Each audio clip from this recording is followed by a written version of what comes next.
Just miss లేవంటే phone బద్దలైపోయేది. Welcome to day 67, 68, 69 of my 100 body recompose series. ఏంద్ర 3 రోజులు కలిపి ఒకటేసారి చేస్తున్నాడు అనుకుంటున్నారా? వీడియో ఎడిటింగ్ టైమే దొరకట్లా, ఏం చేయమంటారా చెప్పండి. డే 67 మనకు నార్మల్ గానే రెస్ట్ డే.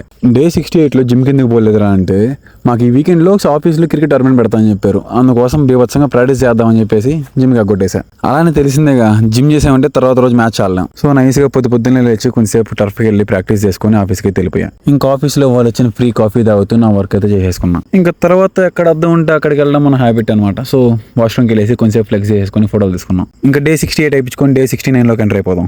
పొద్దున్నే లేచి మ్యాచ్ వెన్యూ దూరంగా ఉండడంతో నేను మా చిన్నప్పుడు బైక్ లో అయితే స్టార్ట్ అయిపోయాం వెన్యూకి. ఆఫీస్ వాళ్ళు గ్రౌండ్స్ కొంచెం దూరంగా బుక్ చేసినా కూడా సూపర్ గ్రౌండ్స్ బుక్ చేశారు అబ్బా. ఆ గ్రౌండ్స్ చూస్తున్నా, దానిలో ఆడుతున్నా, మనం ఏదో పెద్ద పెద్ద మ్యాచ్లు ఆడుతున్న ఫీలింగ్ వచ్చింది. ఇంకా మా మ్యాచ్ మ్యాటర్కి వస్తే ఫస్ట్ మ్యాచ్ వాకౌట్ వచ్చేసింది. సో సెకండ్ మ్యాచ్ ఆడడం కోసం రెడీ చేసి కూర్చోన్నాం. టాస్ విన్ అయ్యి బౌలింగ్ తీసుకొని ఆపోజిట్ టీమ్ ని 34 రన్స్ కి ఆపేసాం. తర్వాత బ్యాటింగ్ దిగి ఏ మాత్రం లేట్ చేయకుండా వాళ్ళు ఇచ్చిన 34 రన్స్ ని 3 ఓవర్స్ కి కొట్టేసి మ్యాచ్ అయితే విన్ అయిపోయాం. అండ్ అదే విధంగా మనం ఆడిన ఫస్ట్ మ్యాచ్ లోనే మన ఆల్రౌండ్ పెర్ఫార్మెన్స్ కి మనకు మ్యాన్ ఆఫ్ ది మ్యాచ్ అయితే వచ్చేసింది. So follow for quarter finals and semifinals day.